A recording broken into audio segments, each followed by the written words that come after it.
carried by Celsius Riga. Tumpongeze kwa makofi Mheshimiwa Rais amekwisha zindua rasmi na kuachilia meli hii kuondoka.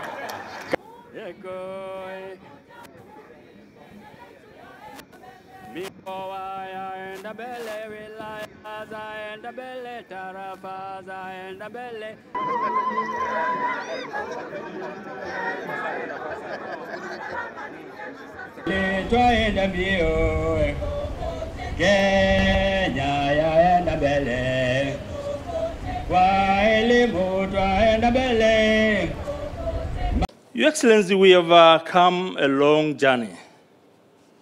You remember in 2012 when you discovered oil in the two blocks. A lot of anxiety came into the country. Everybody said, is it enough? Should we pipe it? Is it going to work? Your Excellency, why I want to thank you today is because in January 2016, you took a decision that has brought these EOPs. The conventional cycle of oil and gas is 20 to 30 years. But you wanted to test the market. You directed us to undertake an unconventional cycle of testing what Kenya has already produced. And Your Excellency, thank you very much for that action. That followed. We collected the barrels we collected. We've been tracking 1,800 trucks that brought the 240 barrels. We're going to flag this afternoon. Your Excellency, this has been a shorter period compared to the 20, 30 years we would have taken. But Your Excellency, I want to thank Talo once more, because in 1987, Your Excellency, I worked in the same block, pulling those GFONs in Lokichar with an American company called Amaco. But Talo, with a Chinese company, BGP, discovered this oil in the same area where Turkana, through the American company, could not get. So in that case, I really want to thank them for this discovery. But Your Excellency, work has started.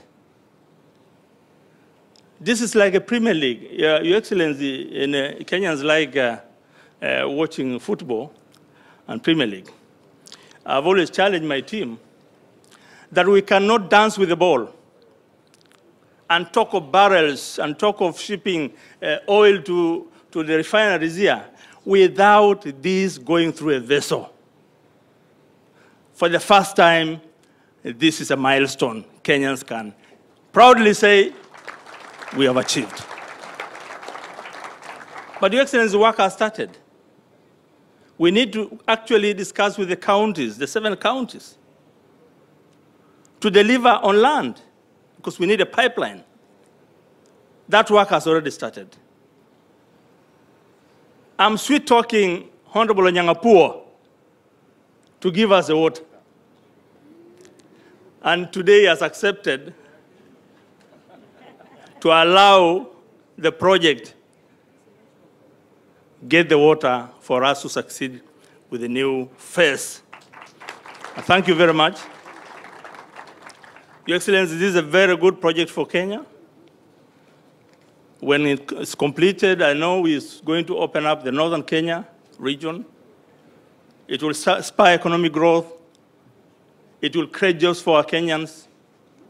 If you go to Turkana today, Turkana has changed because of this oil we are talking about.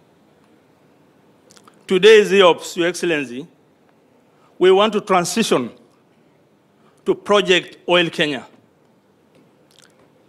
But that comes with challenges, because the investors would want to see us put on the table the land title that will actually allow the pipeline to be constructed from Lokicha to Lamu. We will need water, we will need commitment, Your Excellency. I want to promise you with the joint venture team working with the government and with the new coordinating approach of the committee of cabinet, we will now track this project in the next 2 years. I want to promise Kenyans in front of our president that by 2020, we should have the plans to make us proceed with the construction of the pipeline from Lokicha to Lamu. The flag-off and commencement of the early oil pilot scheme in June 2019 marked the beginning of what promises to be a long but fruitful journey towards full development of Kenya's oil and gas resources.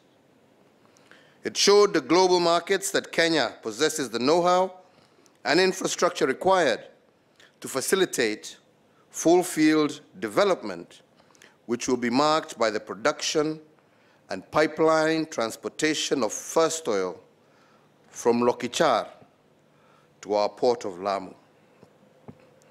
This early oil pilot scheme has also brought with it prosperity for the people of Turkana, but also the wider republic, with very many local communities directly benefiting from employment opportunities in production and logistics, in addition to the provision of ancillary and support services.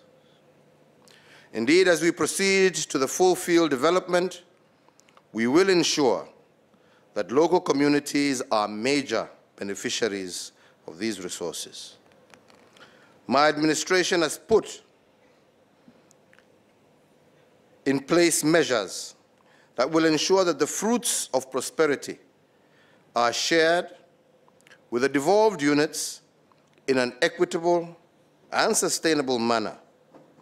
We have also committed, as a government, to upgrade the Leseru-Lokichar Road and the modification works at the Kenya Petroleum Refinery Limited to support this early oil pilot scheme. Indeed, ladies and gentlemen, I am proud to say Kenya's grand march to oil and gas production and export has now begun.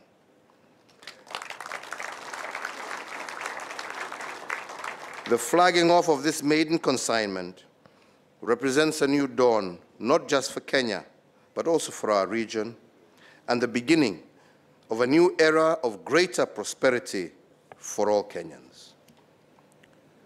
This greater prosperity must, however, be jealously protected. And in this regard, I wish to underscore the government's unshakable commitment to sustainable development. We will ensure that Kenya's natural resources are utilized in a manner that yields maximum dividends today, but without compromising the interests of future generations. As we seek to fully harness our land-based natural resources for the benefit of Kenyans, my administration simultaneously is building our national capacity to take full advantage of our vast ocean resources.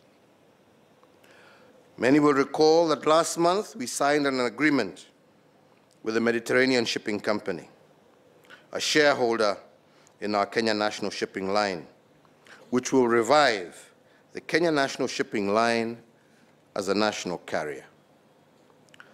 The renewal of the shipping and logistics sector will enable Kenya to participate more fully in the regional and global maritime transport value chains. And this, I believe, will create more than 50,000 new jobs in the medium term and make our imports cheaper and our exports that much more competitive. Further, through the Mediterranean Shipping Company, the Kenya National Shipping Line will gain access to more than 500 ports across the world. This will enable us to ship our oil and other exports through our national carrier and to get many, many more of our young people working in the maritime industry. Double pride today as we flag off 136 young, and I also understand old, Kenyan seafarers out of an already recruited group of 275. This cohort will serve in various fields, as we heard, from ship ratings, crew staff, cabin, secretaries, shop attendants, animators, etc. And remuneration for these seafarers is aligned to prevailing international salary scales, which, as you are aware, are quite competitive.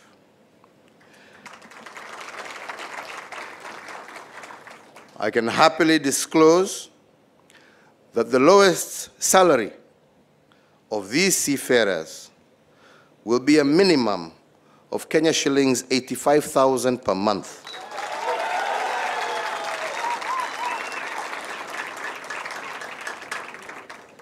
In addition, each seafarer will receive one return ticket for annual leave, plus meals, accommodation, health insurance, as well as access to free world-class in-house training to enable them to progress in their careers.